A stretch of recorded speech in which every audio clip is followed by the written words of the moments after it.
Sungguh hati kami mengasihi-Mu, karena Engkau mengasihi kami dulu. Karena Engkau begitu cinta pada umat-Mu, Kau tidak akan membiarkan kesalahan kami tanpa Kau perhatikan. Kami rindu berubah, bukan karena Allah menuduh orang-orang bersalah, tapi Allah kita, Allah kami, rindu untuk mengubahkan orang-orang yang mau berubah. Tuhan Yesus, kami datang ke hadapan-Mu ya Tuhan Yesus, telanjang, apa adanya, tidak pakai topeng apa-apa. Kami datang ke hadapan Tuhan karena kami tahu bahwa dalam Tuhan kami rasa aman. Tuhan tidak akan mendakwa kami seperti setan. Tapi Tuhan berjanji mengubahkan orang-orang yang bertobat. Orang-orang yang sungguh-sungguh terbuka dan dengar-dengaran yang ingin dibentuk oleh Tuhan. Kau tidak pernah membuang orang berdosa yang beginian. Terima kasih Tuhan, gereja adalah tempat kami berjumpa dengan Allah. Dan berubah selama-lamanya. Terima kasih Tuhan Yesus, sampaikan sabda-Mu, beritakan firman-Mu secara jelas, gamblang, tegas, namun penuh kasih sayang. Pakai hamba-Mu ya Tuhan Yesus sebagai alat kepanjangan. Berikan kepada hamba-Mu kemampuan untuk selalu bersembunyi di balik salib itu, biar Allahku yang beracara. Dalam nama Yesus, haleluya, amin, puji Tuhan. Berikan tepuk tangan untuk Tuhan Yesus, shalom semua, selamat hari Minggu. Silakan duduk dulu. Sebelum firman Tuhan saya bagikan, Sabtu Minggu ini saya khotbah 7 kali. Dan excited sekali untuk menyampaikan tentang 7 churches atau 7 gereja. Jangan lupa bukan hanya siapkan Alkitab tapi juga catatan. Nanti kita akan belajar bukan hanya ayat-ayat firman tapi juga sejarah dan informasi-informasi menarik lainnya. Kalau ada satu pun dari ibadah yang Anda lalui, sayang sekali. Karena Tuhan berfirman kepada 7 gereja di kitab Wahyu, bukan untuk gereja secara organisasi tapi untuk jemaatnya. Barang siapa punya telinga, hendaklah ia mendengar apa yang Roh Kudus hendak katakan kepada jemaat. Benefitnya itu individu, per family. Orang yang memperhatikan firman itu pasti akan diuntungkan. Ya, jadi jangan lupa nanti kita akan mencatat khotbah. Saya percaya khotbah ini perlu direnungkan berkali-kali. Tapi sebelumnya ada sebuah video yang saya mau laporkan ke jemaat, report kerja kami. Kerja kita, MSP, Mawar Siaran Peduli, bekerja sama dengan PGLII, hosting atau menjadi tuan rumah untuk 30 pasang hamba-hamba Tuhan dari gereja-gereja yang jemaatnya tidak banyak. Kita akan melakukan ini secara terus-menerus. Tuhan izinkan sampai Tuhan datang. Sekarang masih Surabaya sekitarnya. Dan setiap tahun mungkin bisa 3 kali gitu. Kita adakan retreat hamba-hamba Tuhan, bagi ilmu, pengetahuan, satu sama lain saling menajamkan, lalu kita manjakan hamba-hamba Tuhan yang di garis depan ini, banyak di daerah-daerah. Lalu kita bagikan Alkitab itu ratusan sesuai dengan kebutuhan jemaatnya. Ada yang jemaatnya 20 orang, ada yang 40 orang, kita bagikan Alkitab siapapun yang membutuhkan, for free. Semoga gereja kita terus dipakai Tuhan sampai Tuhan datang, menjadi berkat bagi semua orang. Kita saksikan yang satu ini, haleluya.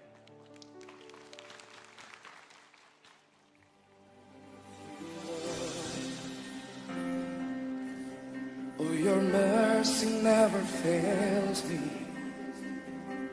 All my days I've been held in your hand.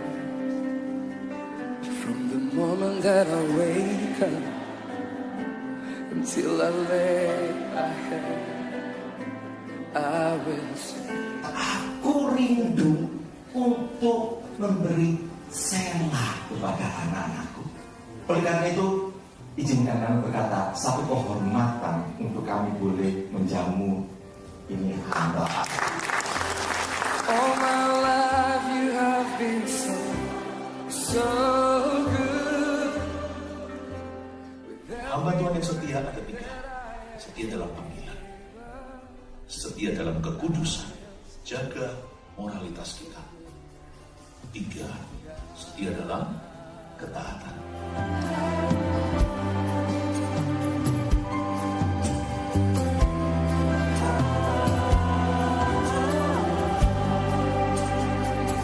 I love your voice. Ya, kami merasakan selama retreat ini kami menjadi raja dan ratu. Iya. Karena apa-apa kami harus dilayani. Ya, sampai harus selesai makan. Ya, kita nggak boleh untuk ngantar. Ya, saya ucapkan terima kasih untuk hospitality. Ya, yang luar biasa. Tapi percaya kita sebagai hamba yang setia, Tuhan akan tetap setia menyertai kehidupan kita. Tetaplah setia di ladang Tuhan. Semua untuk kemuliaan nama Tuhan. All my life you have been so good. Haleluya. Segala kemuliaan bagi Tuhan. Ini menu khotbah saya 7 kali dari kemarin AOG. Kalau Anda lalukan satu, tolong dengarkan nanti. Bahkan yang di Kaula Muda, bukan untuk orang muda saya berkhotbah.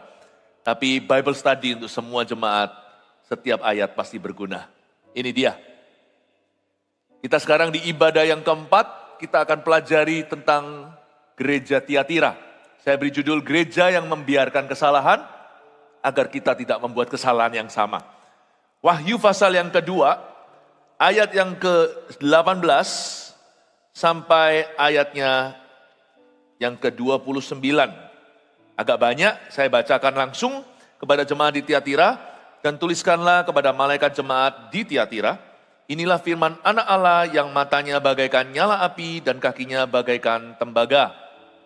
Aku tahu segala pekerjaanmu, baik kasihmu maupun imanmu, baik pelayananmu maupun ketekunanmu. Aku tahu bahwa pekerjaanmu yang terakhir lebih banyak daripada yang pertama. Tetapi aku mencela engkau, karena engkau membiarkan wanita Isabel yang menyebut dirinya nabiah, mengajar dan menyesatkan hamba-hambaku, supaya berbuat zina dan makan persembahan-persembahan berhala. Dan aku telah memberikan dia waktu untuk bertobat, tapi ia tidak mau bertobat dari zinahnya. Lihatlah, aku akan melemparkan dia ke atas ranjang orang sakit, dan mereka yang berbuat zina dengan dia akan kulemparkan ke dalam kesukaran besar, jika mereka tidak bertobat dari perbuatan-perbuatan perempuan itu. Dan anak-anaknya akan kumatikan, dan semua jemaat akan mengetahui bahwa akulah yang menguji batin dan hati orang, dan bahwa aku akan membalaskan kepada kamu setiap orang menurut perbuatannya. Tetapi kepada kamu, yaitu orang-orang lain di Tiatira, yang tidak mengikuti ajaran itu dan yang tidak menyelidiki apa yang mereka sebut seluk-beluk iblis, kepada kamu aku berkata, aku tidak mau menanggungkan beban lain kepadamu. Tetapi apa yang ada padamu, peganglah itu sampai aku datang. Dan barang siapa menang dan melakukan pekerjaanku sampai kesudahannya, kepadanya akan kukaruniakan kuasa atas bangsa-bangsa. Dan ia akan memerintah mereka dengan tongkat besi.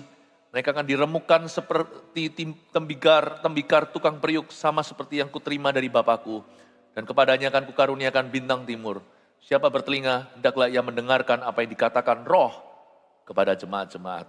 Ayat-ayat ini memang saya akui rada sukar, makanya perlu seorang pengajar. Saya bantu ya, dengan riset-riset yang saya berikan, semoga ini berguna buat Anda, karena setiap firman Allah itu ada gunanya. Tidak ada satupun ayat di Alkitab, termasuk yang seolah-olah di-repeat atau diulangi, Matius, Markus, Lukas, Yohanes kan ada beberapa cerita yang sama.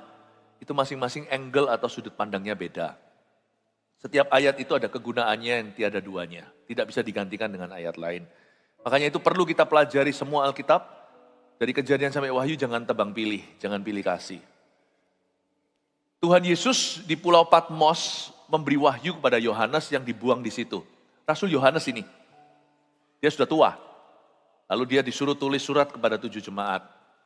Nah, kita baca sekarang suratnya kepada jemaat di Tiatira. Nanti saya jelaskan Tiatira itu kota apa, tapi izinkan saya membaca dulu sekali lagi ayat 18, dan saya berikan penerangan. Dan tuliskanlah kepada malaikat jemaat. Berhenti di sana. Malaikat kok ditulisin surat? Sekali lagi, ini bukan malaikat beneran. Ini kiasan. Kalau ada satu orang terima kasih sama temennya karena dijaga. Misalnya dia mau pulang sendirian di tengah jalan. Lalu Ubernya nggak datang atau nggak ada taksi lewat. Aduh, dia berdoa, Tuhan kirim malaikat, tiba-tiba teman kuliahnya muncul di situ. Hey Betty, kamu ngapain di sini? Iya, aku nunggu ini loh, nunggu taksi. Aduh, ayo Sini nunut saja, saya antarkan, kan kita sekalian lewat. Aku lewat rumahmu aku lewat rumahmu untuk pulang ke rumahku. Aduh, terima kasih loh Anton. Kamu itu betul-betul malaikat, bukan berarti dia malaikat. Berarti dia jawaban dari Tuhan. Pemimpin atau gembala sidang daripada gereja Tiatira itu dianggap oleh Tuhan sebagai malaikat pelindung gereja itu. Suami itu pelindungnya istri, makanya itu bertindaklah seperti malaikat bagi istrimu, bukan seperti setan. Ya, istri juga bisa jadi malaikat suami kalau udah lelah pulang ke rumah kan, inginnya kan istri memahami. Jangan jadi perongrong, tapi jadi penolong. Malaikat, be an angel, bukan berarti jadi sempurna. Tapi sengaja jadi berkat. Dan tuliskanlah kepada gembala sidang Tiatira. Ini adalah sebuah gereja yang membiarkan kesalahan. Saya tunjukkan bahwa kesalahan gereja Tiatira jangan dicontoh ya. Tahu nggak, misalnya ada kerusuhan di sebuah kota. Kalau itu bicara di dunia aparat, yang dicabut adalah Kapoldanya. Karena Kapolda dianggap oleh pemerintah atau presiden, atau dianggap oleh Kapolri sebagai malaikat kota. Makanya yang menjaga kota namanya wali kota. Karena itu jangan main-main. Kesalahan orang-orang di bawah jurisdiksi atau di bawah wewenangmu itu kesalahanmu. Ya memang sih setiap orang salah sendiri. Tapi selama kita itu menyadari dan berada di dalam ranah kuasa kita, jangan izinkan kesalahan dibiarkan. Sebenarnya sekarang banyak orang-orang anak-anak muda itu yang bermasalah. Itu sebenarnya yang bermasalah bisa jadi orang tuanya. Saya tidak langsung pokoknya buat konklusi ya. Tapi sangat mungkin kalau ditelusuri yang problema itu papa mamanya. Makanya ada pepatah orang-orang kuno kalau anak itu tidak aturan dia disebut kurang ajar. Karena dia kurang diajari. Hati-hati, jadi CGL, jadi pemimpin kelompok sel, Anda itu dituntut tanggung jawabnya sama Tuhan. Seharian ini saya banyak otak-atik soal leadership juga, nanti sisanya yang lainnya tolong dengarkan. Saya tidak akan ulang-ulang supaya tidak buang waktu, karena ada banyak sekali pewahyuan baru. Tiatira bukanlah sebuah kota yang penting dibanding semua kota yang lain. Ada 7 gereja di 7 kota. Tiatira ini the least important atau yang paling tidak signifikan. Seharusnya tidak boleh berada di dalam daftar kitab Wahyu. Tapi entah kenapa Tuhan tetap singgung dia. Tuhan bukan sindir tapi Tuhan bicara secara langsung. Saya kalau jadi Tuhan, makanya kita jangan main Tuhan. Tiatira gak akan masuk dalam daftar. Tapi Tuhan itu aneh dan heran. Orang yang kita anggap tidak signifikan, Tuhan perhatikan. Di sini pesan Tuhan, Tiatira muncul di buku aja kita harus tahu. Bahwa Tuhan peduli kepada orang-orang yang tidak dianggap oleh dunia. Aku ini siapa? Aku ini bukan siapa-siapa, aku ini jelata. Tapi bagi Tuhan, Anda jelita. Amin Bapak Ibu Saudara. Tiatira itu not really important. Tiatira muncul sekali di Kisah Para Rasul, Lydia dari Tiatira. Ingat Paulus datang ke Filipi, carinya dalam mimpinya kan dia lihat pria Makedonia dada-dada, kemari bantu. Makedonia itu provinsi, Filipi itu kota di dalam provinsi. Misalnya Jawa Timur, Filipinya Surabaya. Jawa Timurnya itu Makedonia. Tapi waktu Paulus ke situ nggak ketemu laki. Kan dia maunya cowok, ketemu cowok injili karena laki-laki itu kepala keluarga, kakak. Dan pria itu pembuat keputusan. Tapi ketemunya kok malah seorang wanita namanya Lydia. Lydia pengusaha kain ungu dari Tiatira. Yang bertobat pertama itu Lydia. Lydia paksa-paksa agar Paulus dan companion dan mission tripnya untuk tinggal di rumah yang dia sediakan. Filipi dimulai di rumah Lydia. Jadi yang kita tahu tentang Tiatira ya itu aja. Dan di Tiatira memang ada yang terkenal industri kainnya. Tapi Tiatira itu kota yang boring dan membosankan. Dia kota business town dia. Dan tidak ada istimewanya. Sebenarnya nggak ada apa-apa. Misalnya sekarang nih Surabaya, kalau Anda yang streaming rooftop ini di Surabaya, terus terang ya, Surabaya itu nggak ada apa-apanya. Ayo, jujur nggak ada apa-apanya. Ya, Surabaya itu kota biasa. Sekarang udah ada pariwisata ini itu yang dibuka, ya kan, Secret Zoo. Dulu kebun binatang kita dari dulu di situ, dari saya SD di sana. Tapi monyetnya udah ganti. Sekarang kasen-kasennya yang ada di situ. Surabaya ini ada apa sih? Nggak ada apa-apa. Tapi di kota itu ada gereja Tiatira yang Tuhan sangat sayang. Tuhan sangat cinta. Dan orang-orangnya orang-orang biasa. Gereja itu terdiri dari berbagai kalangan. Gak ada orang istimewa, gereja tempat orang berdosa berubah. Tiatira itu adalah tempat very ordinary, tapi Tuhan cinta. Di Tiatira ada sebuah klub, saya gak bisa sebut ya, ada klub-klub, kalau di Amerika ada Harley Davidson Club, nanti ada, ya udah gak apa-apa, sebut misalnya Lions Club atau klub-klub, ada klub-klub lah. Di Tiatira ada sebuah klub bisnis dalam sejarah. Di zaman itu sudah ada, dan klub bisnis itu sebenarnya pergaulannya buruk sekali. Lain dengan klub-klub yang sekarang ini, kan gak semuanya jelek, ada yang baik. Tapi Tiatira itu ada sebuah society, bukan masyarakat ya. Ada sebuah perkumpulan sosial, siapa apa dalam dunia bisnis marketplace mesti gabung itu, kalau gak gitu gak dianggap. Gak dianggap. Misalnya kalau ada di Taiwan, ada yang namanya American Club. Tapi yang di dalam bukan orang Amerika semua. Itu orang-orang society tinggi. Wah, yang bisa bergabung di situ itu harus bayar mahal. Itu ada iurannya dan bisa makan privat, gak sembarang orang. Misalnya seperti itu. Di situ juga ada yang kayak gituan di Tiatira.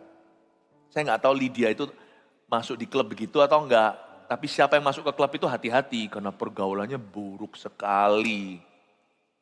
Buruk sekali. Sedikit memberi background ya, nanti supaya Anda mengerti. Jadi kalau di Amerika ada juga society, perkumpulan namanya Freemason. Ya udah banyak lah gitu-gitu ya. Yang pasti jangan sampai masuk ke yang Ku Klux Klan. Yang pakai kerucut-kerucut itu adalah kelompok rasis. Tapi isinya orang-orang yang hebat-hebat loh, pengacara, hakim, pejabat ini, pengusaha kaya. Di dunia itu banyak sekali penghulu-penghulu. Nah, di dalam klub bisnis ini bukan hanya bisnis, di dalamnya juga ada prostitusi. Udahlah, namanya orang hobi misalnya golf gak salah. Tapi seputar itu harus hati-hati, tidak semua bisa dihalalkan. Demikian pula biliar. Gak ada prejudisme, diskriminasi. Sepak bola lebih baik, sepak bola juga bisa jadi taruhan. Tapi mesti hati-hati ya, kita itu join sesuatu itunya gak salah. Tapi itunya itu tolong diperhatikan. Sebelum Anda masuk, pikir dulu apa ini ya. Diskusi sama istri, diskusi sama suami. Tidak semua klub meskipun menawarkan benefitnya atau keuntungan. Bukan klub itu maksudnya membership, tapi sesuatu perkumpulan, gak tentu itu baik. Gak tentu itu baik. Di dalam kota Tiatira ada klub-klub itu. Ada satu klub tapi namanya gak tahu apa, tapi itu sangat mendunia di Tiatira. Oke, lanjut ya sekarang ya, ayat 18b. Inilah firman anak Allah yang matanya bagaikan nyala api dan kakinya bagaikan tembaga. Wah, kalau Tuhan Yesus memperkenalkan dirinya di Tiatira sebagai anak Allah, matanya kayak api, berarti dia maha tahu dong. Mata Tuhan melihat, God is watching us, God is watching us, God is watching. Itu lagu sekuler sih. Allah melihat, mata Tuhan di mana-mana. Tapi bukan hanya itu, kalau matanya nyala api, berarti Tuhan ada marahnya. Inilah firman anak Allah yang matanya bagaikan nyala api dan kakinya bagaikan tembaga. Wah, kalau Caca, jangan sama orang kaki tembaga. Kalau dia nggak pinter narinya, keinjak masuk ke UGD kita. Ya, Apa maksudnya dia anak Allah, matanya kayak api, kakinya seperti tembaga. Ini artinya satu. Kalau Anda lihat di Alkitab tidak selalu artinya itu. Tapi kalau Anda baca firman, di perjanjian baru, perjanjian lama ada kata tembaga. Itu biasanya ada hubungannya dengan penghakiman. Tembaga, bronze. Emas itu bisa melambangkan kemurnian, keilahian Kristus. Gak selalu ya, jangan superstisi. Tetapi kalau ada tembaga itu ada hubungannya biasanya dengan judgment. Saya jadi ingat ayat, penghakiman dimulai dari rumah Tuhan. Sebab kalau garam kehilangan keasinan, dengan apa dia digarami? Dia harus dibuang dan diinjak-injak di bawah kaki. Penghakiman itu dimulai dari gerejanya. Jadi kalau Anda dengar ini jatuh, itu jatuh, memang Tuhan izinkan, memang Tuhan tidak menjatuhkan, itu pilihan. Tapi Tuhan izinkan karena Tuhan murnikan. Penghakiman harus dimulai dari orang Kristen. Harus dari anak-anak Tuhan. Nah, gereja di Tiatira itu tidak mengalami aniaya seperti gereja di Pergamus. Seperti gereja juga di Smyrna. Gereja-gereja di Tiatira fine-fine saja karena kota itu fokusnya bisnis. Smyrna, lain cerita, fokusnya penyembahan kaisar. Gereja sebelumnya Pergamus, di situ tempat tahta iblis. Ibadah-ibadah sebelumnya ini interesting semuanya. Sangat menarik, Anda harus baca kalau Anda haus firman, haus belajar. Tapi Tiatira nggak ada urusannya dengan persecution atau penganiayaan. Tapi masalah gereja ini dari dalam tubuhnya sendiri. Ada kanker di dalam badannya sendiri. Nah, ini yang harus kita waspadai. Jangan sampai Anda sukses karir, tapi rumah tangga Anda berantakan di dalam. Jangan sampai Anda berhasil jadi orang, temannya banyak, tapi hubungan dengan Tuhan sudah tidak ada lagi. Hubungan dengan Kristus rusak. Waspadai jangan hanya enemy yang ada di luar atau musuh yang kelihatan. Waspadai musuh yang tidak kelihatan yang ada di dalam tubuhmu sendiri. Waspadai. Dan jangan biarkan itu berlarut-larut malam. Jangan biarkan terus bertele-tele di hidupmu. Selesaikan. Belajar untuk lekas-lekas putus hubungan dengan sesuatu yang jelas-jelas salah. Kalau itu area nggak jelas masih perlu dipertimbangkan, diuji lagi itu lain cerita. Tapi kalau yang jelas salah udah tinggalkan. Ngapain dipikirkan? Ngapain dipertimbangkan lagi? Aku pikirkan dulu ya. Kenapa dosa dipikirin? Dosa nggak dipikiran aja, nanti masih ngejar kita loh setan-setan masa lalu. Jangankan kita, Yesus aja masih didatangi sama setan itu di waktu-waktu strategis. Gak hanya pada waktu di padang gurun saja dia dicoba 40 hari. Kenapa dipikiri? Kalau Tuhan suruh ampuni, bersihkan tuh benci. Kalau Tuhan suruh bertobat, udah jangan pornografi.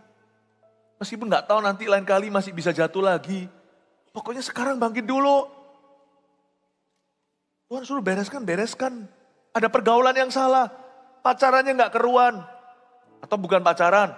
Anda punya teman yang selalu ajak-ajak Anda ke arah yang buruk. Kenapa dipertahankan? Punya teman gitu ngapain punya musuh?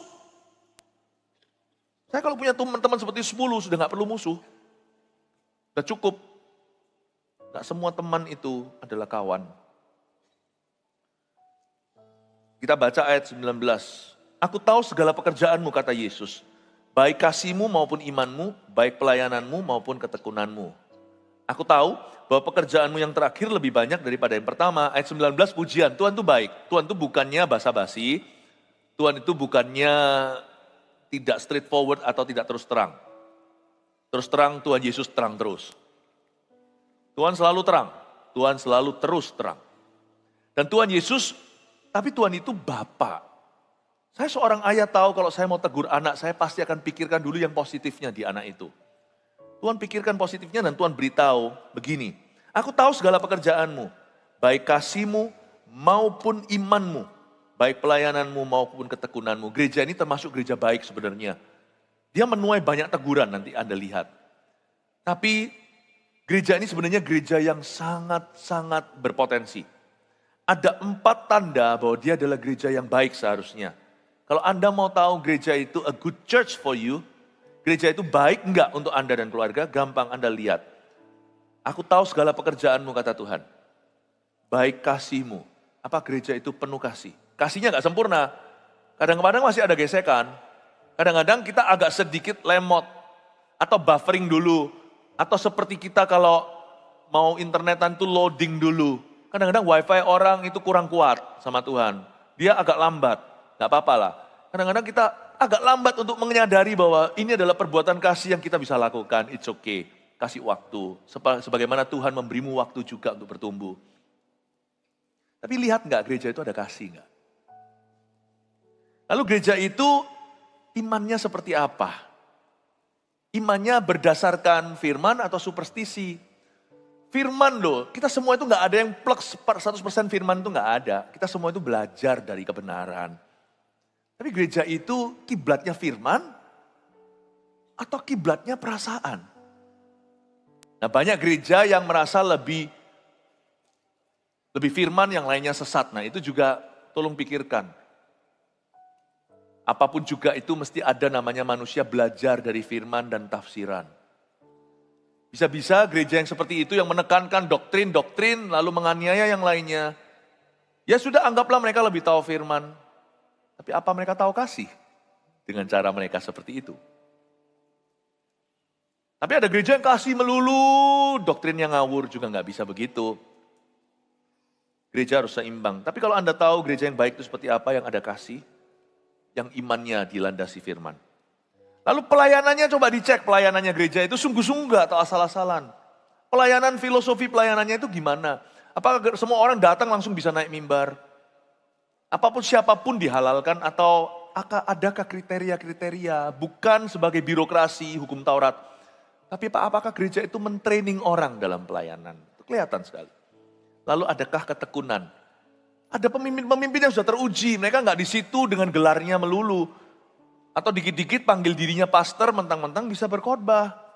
Tapi orang-orang yang sudah menunjukkan waktu, sudah 10 tahun di situ, 15, sudah 20 tahun, sudah 30 tahun. Ada ketekunan. Aku tahu bahwa pekerjaanmu yang terakhir lebih banyak daripada yang pertama. Ini bagus loh. Berarti gereja ini gereja bertumbuh. Gereja Tiatira ini bukan gereja jelek. Cuman dia punya masalah, ayat 20. Tetapi aku, kata Yesus, mencela engkau. Kata mencela itu gak main-main. Kata mencela itu berarti sudah mengeluh. Tuhan itu bukan hanya menegur, Tuhan itu sudah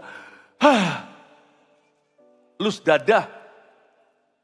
Bahasa Ibraninya keki. Udah kesel aku, kalau bahasa Jawanya mangkel kulo. Dia sudah lus-lus dada, Tuhan udah mencela. Aku mencela engkau. Karena, nah ini dia, engkau membiarkan wanita. Ada satu tokoh di sana disebut tanpa nama.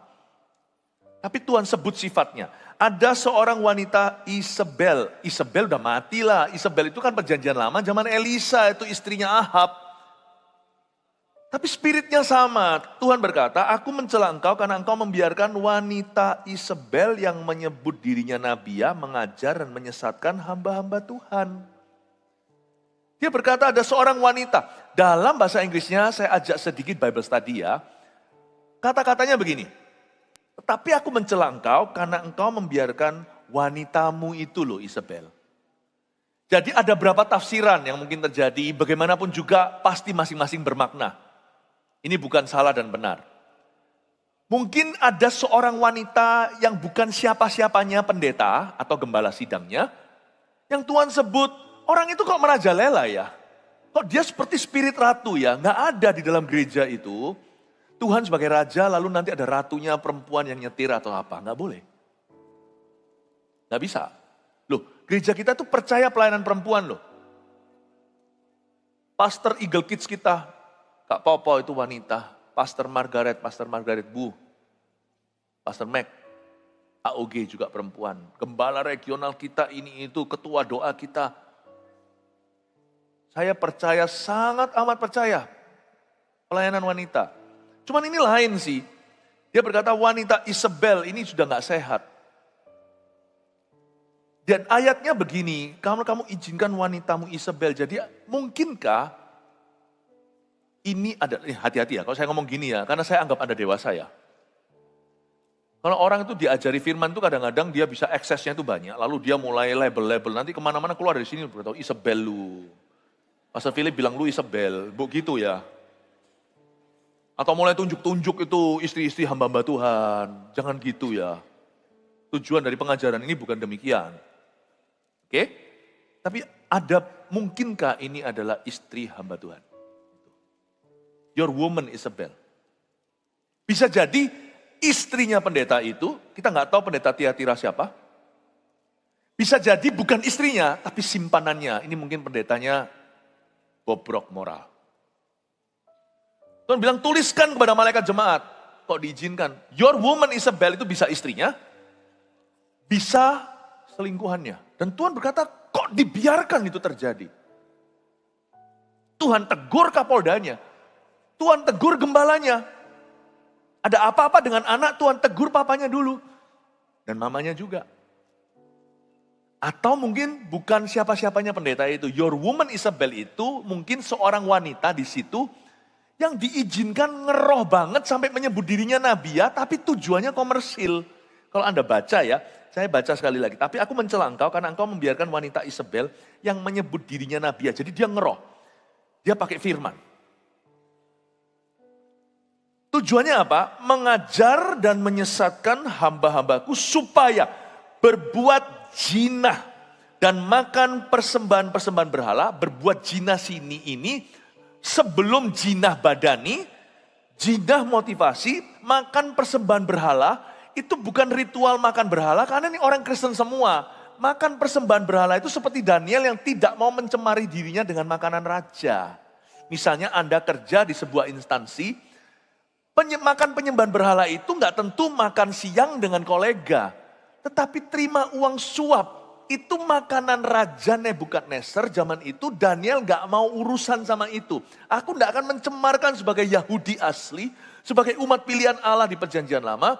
Aku nggak akan ikut-ikutan terima bribery. Karena makanan itu akan mencemarkan imanku. Ini bukan makanan soto rawon. Ini bukan makanan gado-gado, rendang. Yang disebut makanan persembahan berhala adalah menyembah berhala bersama mereka. Menghalalkan segala cara. Disinilah masuk klub itu. Jadi wanita ini ngeroh pakai firman, suruh hamba-hamba Tuhan bisnis ke situ. Paham ya? Nangkep ya? Misalnya money game, sistem multi level marketing. Lalu kita nggak tahu hulu ke hilirnya, cuman tergiur dengan profit atau prosentasenya. Saya juga tidak menunjuk karena saya tidak ingat siapa-siapa apa-apa. Tetapi tidak lama lalu kan kita pernah dengar-dengar yang gituan bahkan di tanah air, di mana gereja pun bisa cenderung ikut-ikutan. Bahkan pakai firman, bilang Tuhan yang suruh, Roh Kudus yang tuntun ke situ. Ujungnya uang orang amblas, ketipu semuanya, kriminalitas. Bapak Ibu Saudara, ini juga semacam money game itu. Bisnis sah atau tidak sah zaman itu, dia pakai suara Tuhan. Suruh jemaatnya. Suara Tuhan itu tujuannya bukan untuk suruh orang ambil keuntungan. Suara Tuhan itu untuk orang hidup dalam kekudusan, dalam ketaatan. Kalau kita memang harus pakai kata ini, Tuhan berkata, pastikan itu berarti untuk membangun hidup orang itu bukan untuk mengarahkan dia ke program manusia, tapi supaya dia lebih mengenal Kristus. Kalau Tuhan menghendaki Anda melayani, saya berani suarakan, ayo melayani. Mengampuni, saya berani suarakan. Tapi rasanya kamu harus beli produkku deh. Oh Tuhan berkata begini, apalagi kalau orang jatuh cinta, ya kan? Paling cepat jadi nabi kalau kita lagi jatuh cinta. Tuhan berkata kamu jodohku, ayo. Dengar suara Tuhan sekali aja gak pernah, artikan firman juga gak pernah coba. Tiba-tiba super peka kalau sudah namanya kejar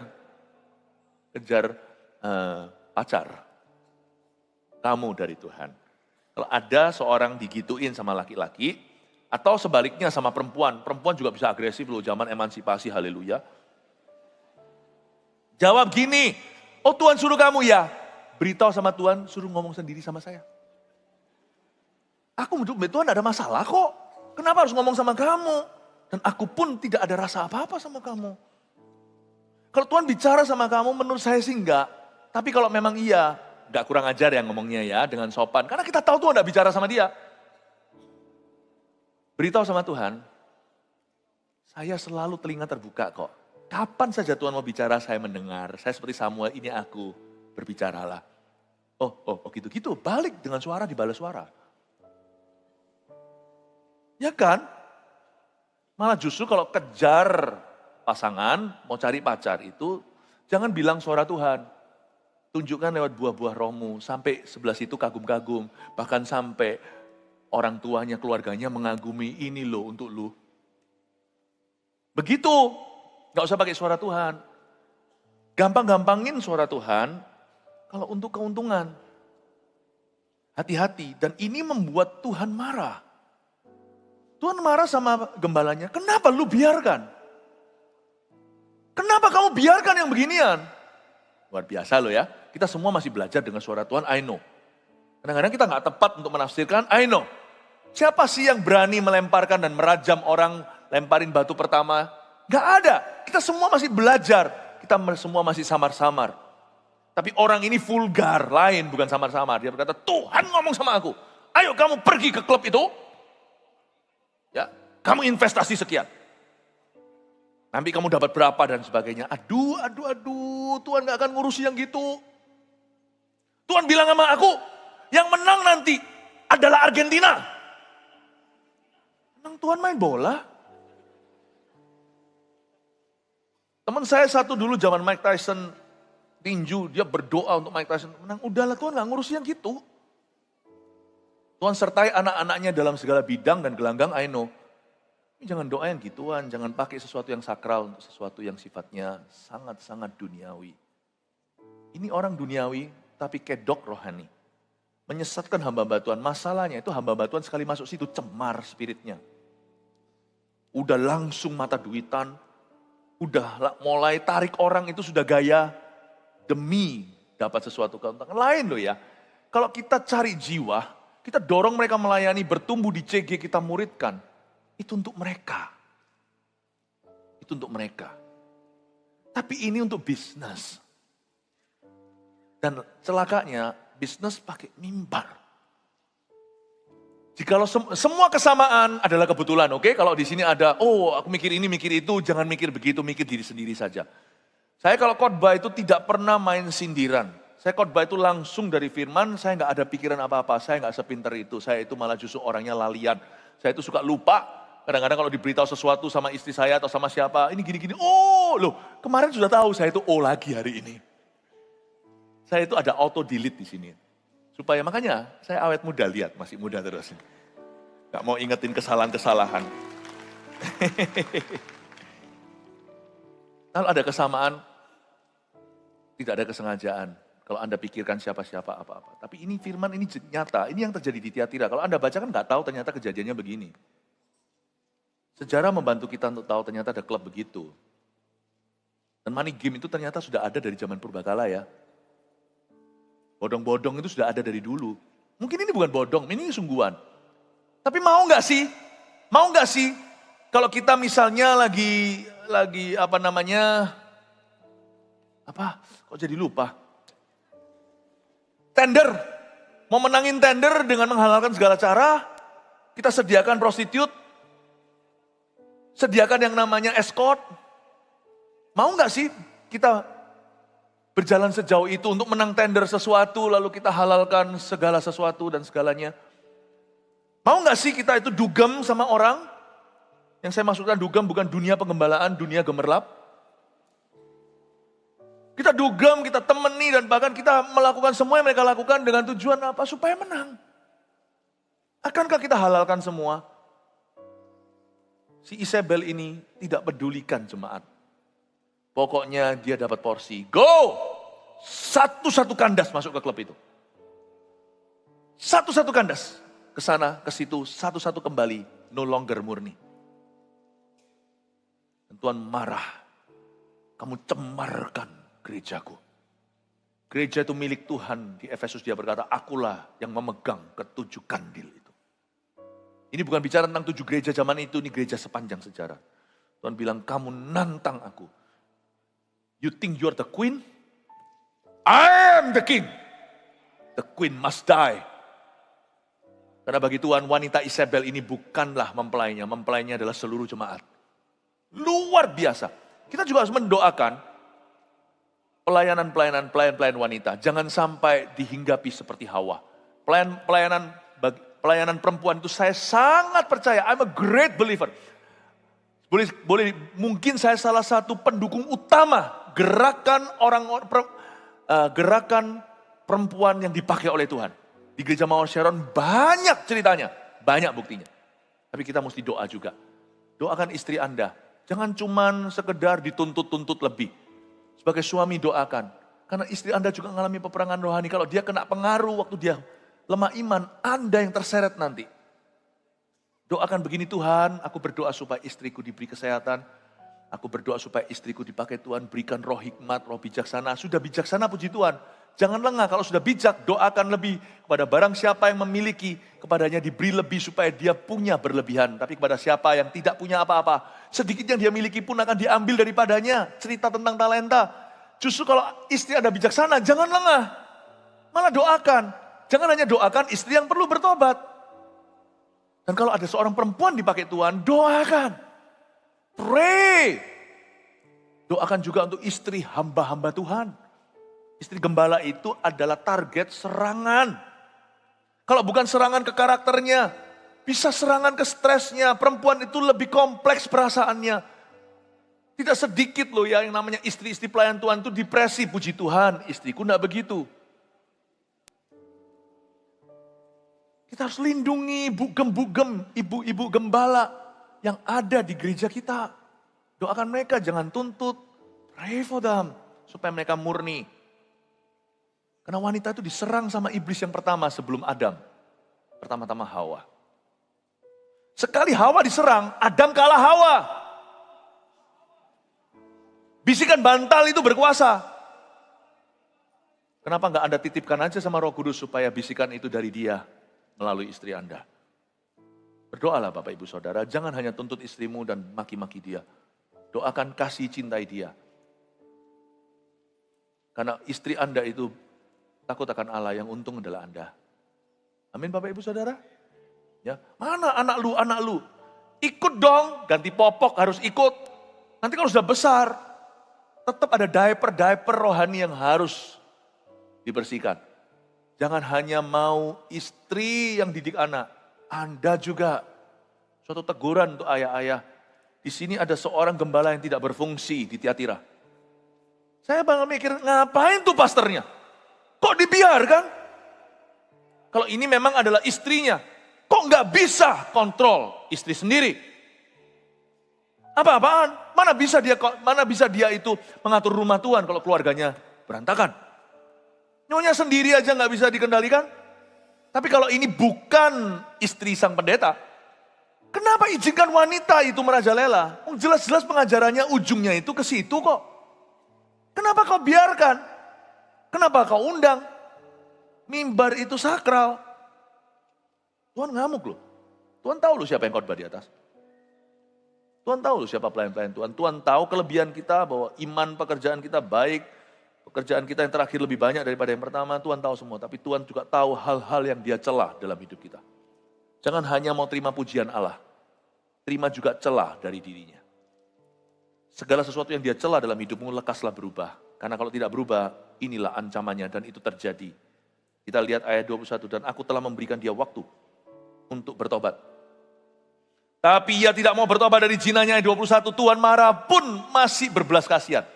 Padahal wanita ini layak dipukul oleh Allah. Tetapi Tuhan berkata, aku memberi dia waktu untuk bertobat. Kalau Anda lihat ada orang salah di gereja atau salah dalam tubuh Kristus. Atau salah di dunia ini masih terus bisa dalam kesalahannya dan fine-fine saja. Jangan kira Tuhan itu lamban atau Tuhan pelin-pelan. Jangan pernah kita mengira Tuhan itu lemah. Itu karena Tuhan itu menunggu memberi dia waktu untuk bertobat. Kadang-kadang 17 tahun kemudian baru hukuman. Bukan karena Tuhan itu tidak berani, tapi Tuhan itu memberi kesempatan. Dan kalau kita berdosa, kita dibiarkan, lebih celaka lagi. Cepatlah berbalik sebelum hukuman. Kalau Tuhan tunggu itu berarti ujungnya hukumannya luar biasa. Kalau hidup kita sampai terakhir, kita meninggal dunia juga nggak apa-apa, nggak ada masalah, nggak ada hukuman. Hati-hati dia menunggumu di akhirat. Saya lebih suka kalau saya jahat, saya dihajar Tuhan sekarang. Saya nggak bisa buka sama Anda sebagai pendeta, saya pegang rahasia begitu banyak orang. Tapi saya pernah pergi ke sebuah tahanan. Dan di situ ada orang-orang yang ditahan. Dan kalau mungkin saya sebutkan nama-nama Anda mungkin tahu karena itu sudah menjadi berita. Salah satunya seorang yang kena kasus besar, berdiri di depan. Jangan kira kalau saya pelayanan itu hanya di tempat-tempat yang kelihatan. Saya pergi mengunjungi jemaat. Sembari kenal dengan orang-orang di sana yang menjadi narapidana. Ada jemaat yang kena masalah? Adalah. Gereja kita bukan jemaatnya tidak semuanya itu. Gereja kita jemaatnya tidak sempurna.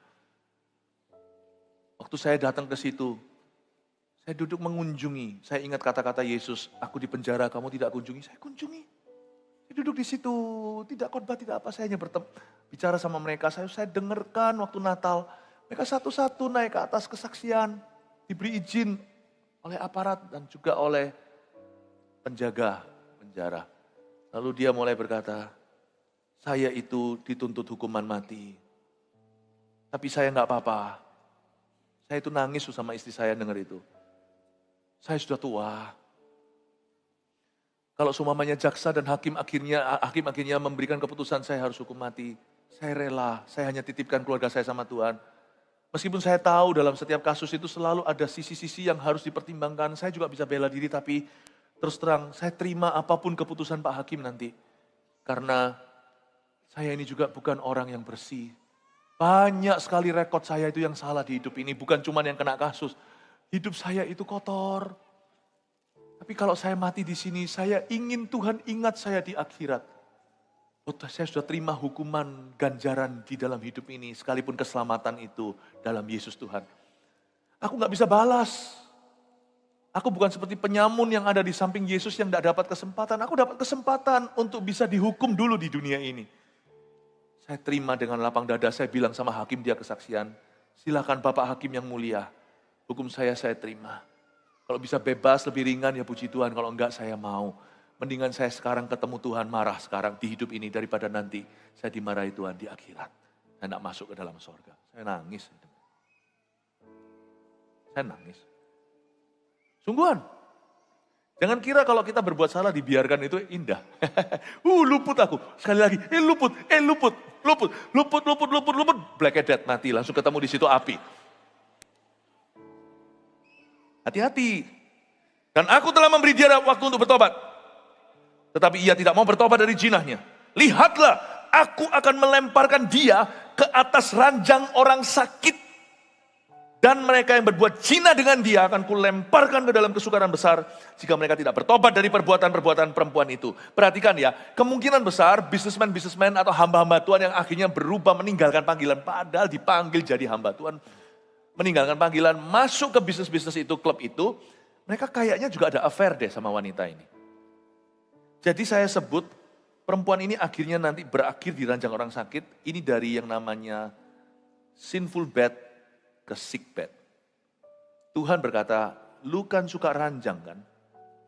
Oke, ranjang seksualmu, unclean bed, ranjang dosamu, ku ganti menjadi ranjang pesakitanmu. Kamu akan sekarat.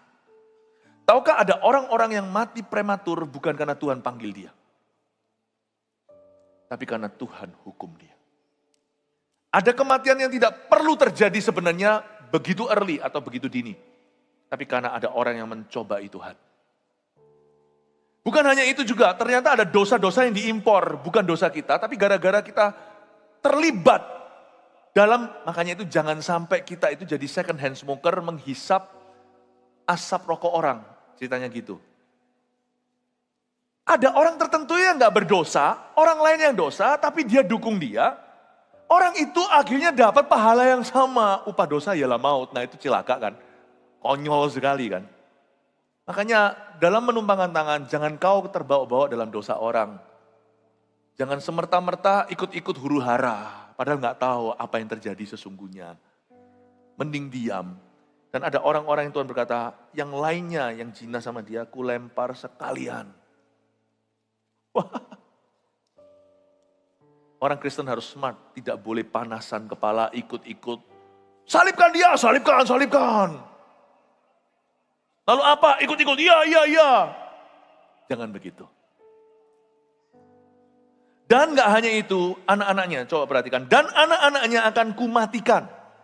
Dan semua jemaat akan mengetahui bahwa akulah yang menguji batin dan hati orang. Dan bahwa aku akan membalaskan kepada kamu setiap orang menurut perbuatannya. Perhatikan kalimat anak-anaknya ini, wanita itu ternyata sudah married ya. Saya gak tahu ini anak pendetanya atau anak wanita Isabel ini. Tapi yang pasti dipanggil Isabel itu gak enak loh. Coba kalau Anda dipanggil Yudas. Ini loh, Yudas ini. Wah, tersinggung kita. Atau zaman-zaman sekarang sudah gak kerasa, tapi zaman dulu mungkin kalau ada orang dipanggil, tetanggaku tuh Hitler. Waduh. Disebut Isabel itu bukan panggilan yang memuji. Tuhan bilang itu Isabel. Tuhan pun tidak sudi memanggil namanya. Itu wanita Isabel. Semua jemaat akan mengetahui bahwa aku menguji dan hati dan batin. Aku akan tunjukkan yang benar dan yang salah. Tuhan itu pedang. Dan anak-anaknya akan kumatikan. Mengerikan di sini ada kata-kata anak-anaknya akan kumatikan. Kata kumatikan tidak sama dengan mati. Karena mati itu so pasti. Nggak usah ditunggu, cepat lambat itu. Dalam bahasa Inggrisnya dan anak-anaknya, they will be killed by death. Ini lucu, ini kalimat yang perlu direnungkan. Bukan anak-anaknya akan mati. Nggak ada yang baru, kalau anak-anaknya mati, semua orang akan mati Tuhan. Anak orang, jangankan anak orang, cucu cicitnya juga akan mati. Tapi anak-anaknya akan kumatikan itu beda. Anak-anaknya bukan hanya mati, anak-anaknya akan dibunuh oleh kematian. Nah itu lain loh, ini kematian nggak lumrah. They will be killed by death. Itu beda. Coba perhatikan Yudas gimana matinya, agak sedikit. Ada beberapa cerita Yudas itu saling melengkapi, tapi yang di Kisah Rasul dikatakan tumpah seluruh isi perutnya. Kematiannya tidak natural. Loh, orang mati ya nggak semuanya natural, ada yang karena sakit lah, ada yang karena apalah. Tapi ini matinya supranatural ya. Ada sesuatu orang-orang bisa tahu ini ngeri. Ini bukan sesuatu yang biasa. Bapak Ibu Saudara, perhatikan hidup Anda. Janganlah kita itu terjebak dalam dosa orang. Tapi kepada kamu ayat 24, yaitu orang lain di Tiatira yang tidak mengikuti ajaran itu dan tidak menyelidiki apa yang mereka sebut seluk-beluk iblis kepada kamu, aku berkata, aku tidak mau menanggungkan beban lain kepadamu. Seluk-beluk iblis ini di dalam zaman itu ada yang namanya Gnosticism, itu artinya mereka ngerohnya itu parah banget. Bahkan mungkin ya dalam praktek kelepasan mereka itu mereka interview iblisnya. Kamu siapa? Arwah dari siapa? Nenek moyang keberapa? Wah, di interview.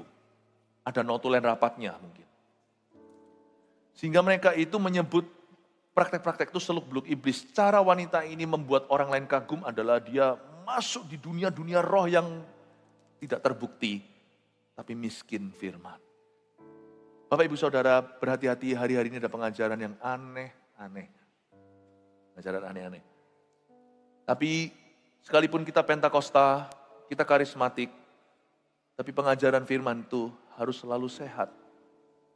Harus selalu seimbang. Meskipun janganlah kau mau dituduh. Orang berkata, wah gerejamu firmannya gini-gini. Jangan mau dituduh. Kita semua itu belajar, gereja mana yang gak belajar? Yang satu-satunya bisa berkata, aku gak perlu belajar kebenaran lagi karena akulah kebenaran, itu cuma Yesus. Yang lainnya itu harus selalu merapat ke poros tengah, yaitu belajar dari Tuhan. Belajar mengerti. Tapi janganlah kau mau dituduh. Gereja kita harus bangga bahwa di dalam gereja ini kita diajari firman setiap minggu berkali-kali di CG kita renungkan haleluya. Berikan tepuk tangan bagi Tuhan. Ayat 25, tetapi apa yang ada padamu peganglah itu sampai aku datang. Ternyata di gereja Tiatira sudah begitu toksiknya gereja itu sampai satu titik. Gereja itu begitu tidak murni lagi, sudah terlalu kontaminasi. Ayat 25 ini kabar baik. Ternyata masih ada orang yang bisa jaga kemurnian di gereja demikian. Luar biasa Tuhan Yesus. Tapi apa yang ada padamu, peganglah itu sampai aku datang. Tuhan bicara kepada orang yang waras. Dan barang siapa menang dan melakukan pekerjaanku sampai kesudahannya, kepadanya akan kukaruniakan kuasa atas bangsa-bangsa. Nanti ada berkata sendirilah. Kalian-kalian yang setia, kata Tuhan, aku akan memberkatimu sampai ke bangsa-bangsa. Kalau perlu bahkan nanti aku akan pindahkan. Luar biasa. Dan barang siapa menang, dan ia akan memerintah mereka dengan tongkat besi, mereka akan diremukkan seperti tembikar tukang periuk, sama seperti yang kuterima dari Bapakku. Artinya, ketika nanti Tuhan hukumannya datang, banyak orang hancur, kamu tidak turut hancur. Mereka yang diremukkan seperti tembikar tukang periuk, tapi kamu kuberi tongkat besi. Kamu akan luput dari murkaku jikalau penghakiman dimulai dari rumah Allah. Kamu tidak akan termasuk di golongan yang akan aku hakimi di gereja itu. Jadi ternyata di gereja yang bobrok pun moralnya, masih ada orang Kristen segelintir yang murni. Tapi nanti saya jelaskan, mereka bukan mayoritas.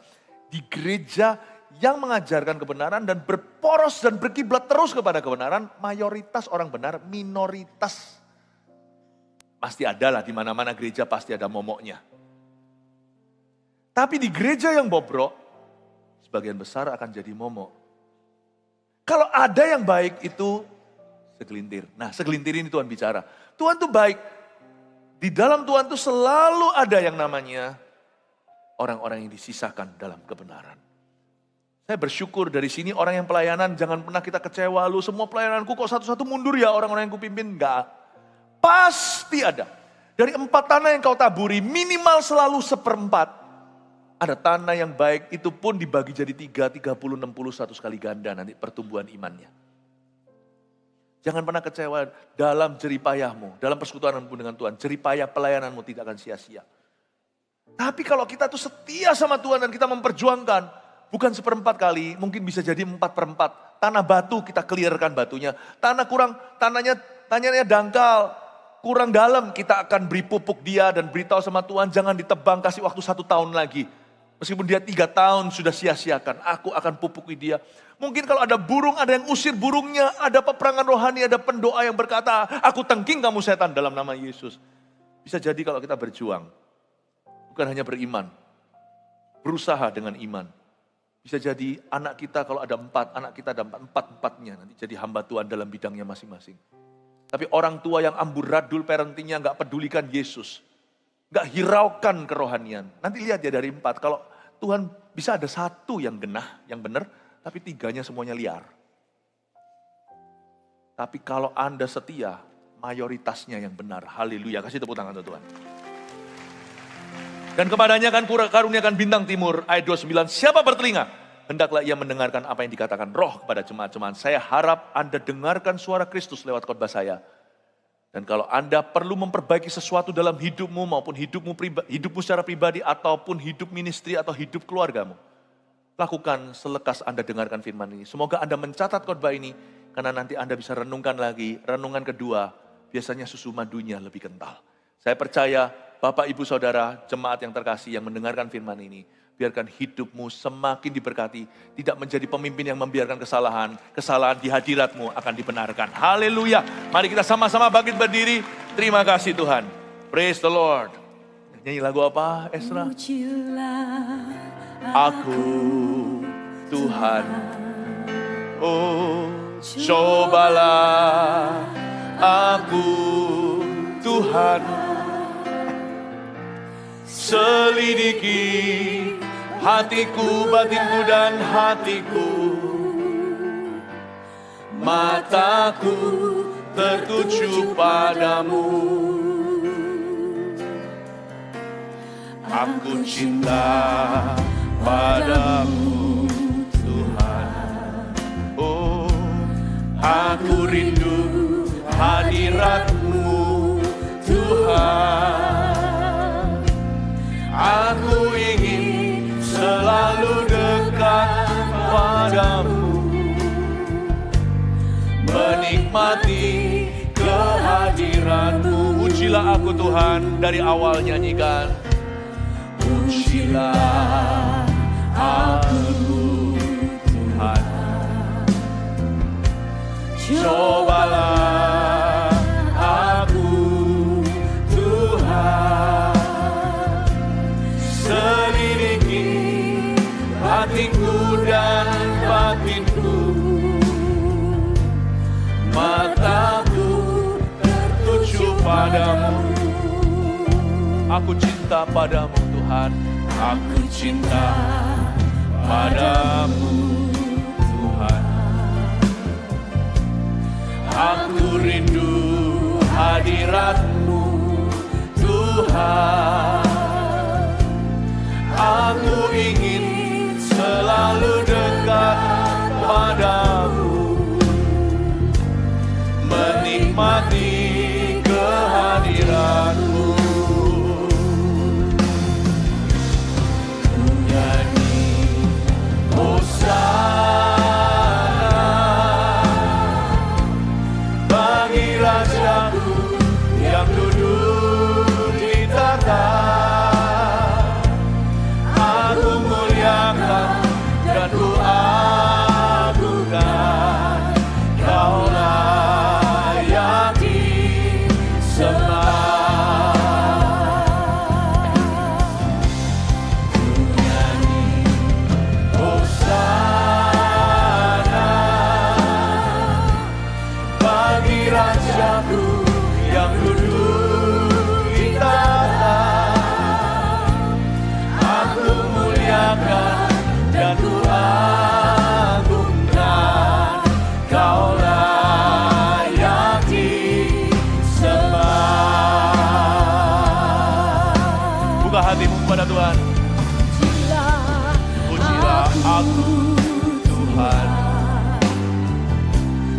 Cobalah aku Tuhan. Mari Tuhan selidiki aku,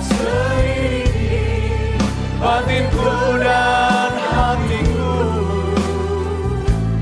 Mataku tertuju padamu. Aku cinta padamu Tuhan. Yang merindukan Tuhan katakan, aku rindu hadirat-Mu Tuhan. Oh, aku ingin selalu dekat padamu, menikmati kehadiran-Mu. Ku nyanyi Hosana bagi Rajaku yang duduk di tahta. Aku muliakan dan ku agungkan, Kau layak disembah.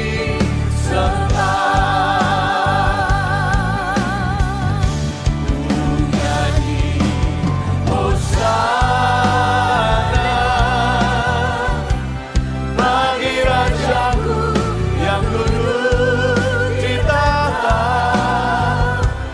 Aku muliakan dan ku agungkan, Kau layak disembah. Mari kita memuji Tuhan, angkat wajah-Mu, ku nyanyi Hosana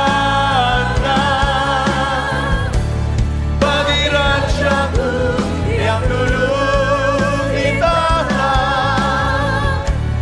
Aku muliakan dan ku agungkan, Kau layak. Di gereja ini Engkaulah Raja kami. Haleluya. Ku nyanyi Hosana bagi Rajaku yang duduk di tahta. Aku muliakan dan ku agungkan, Kau layak disembah. Kau layak disembah. Kau layak disembah. Kau layak di. Mari kita sembah Dia, Dialah Raja di tengah kita. Oh, Inaramaya Sandaramaya So. Inaramaya Shiraramaya Sadaramo. Inaramaya Se. Inaramaya So. Inaramaya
Jemaat saja yang nyanyi dengan singers. Ku mau, ku selalu pujimu, ku mau menyembahmu, ku selalu sembahmu, kau yang layak terima semua pujian, kemuliaan hanya bagi Tuhan. Ku mau memujimu, worship Him church. Ku mau memujimu,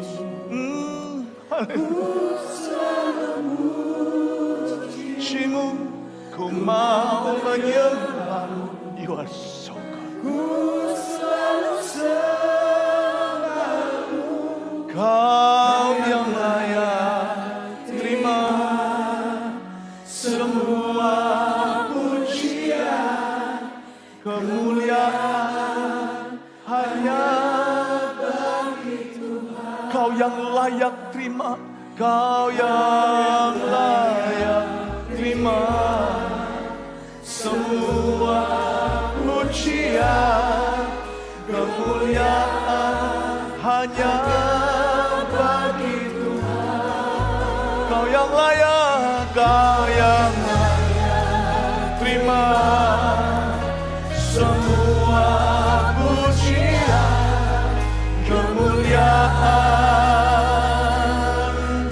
hanya bagi Tuhan.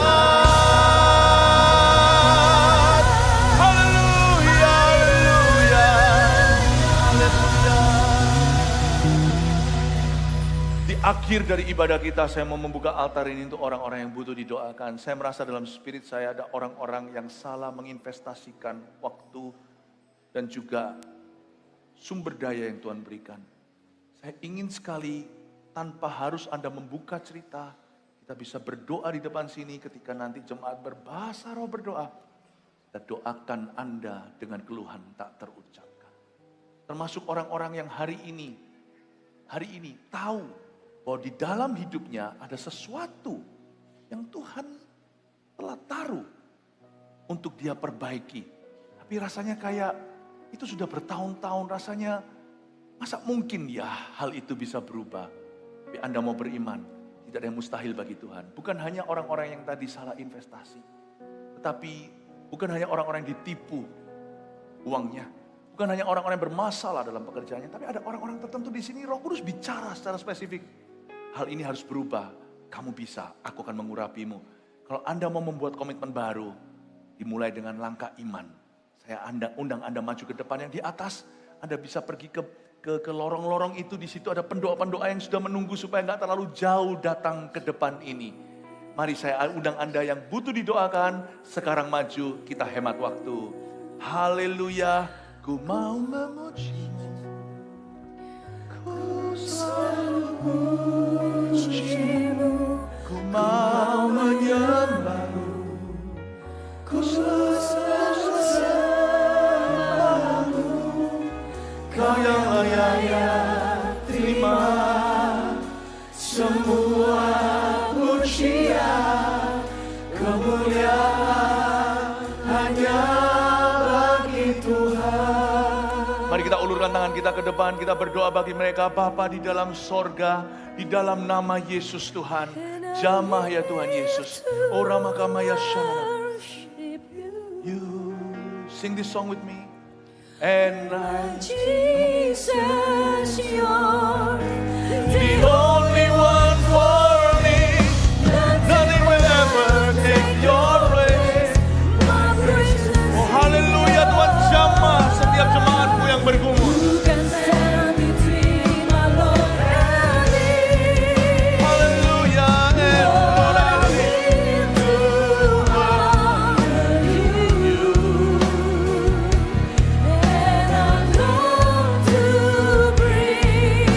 My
Haleluya, haleluya, haleluya. Bapa dalam sorga, hamba-Mu berdoa.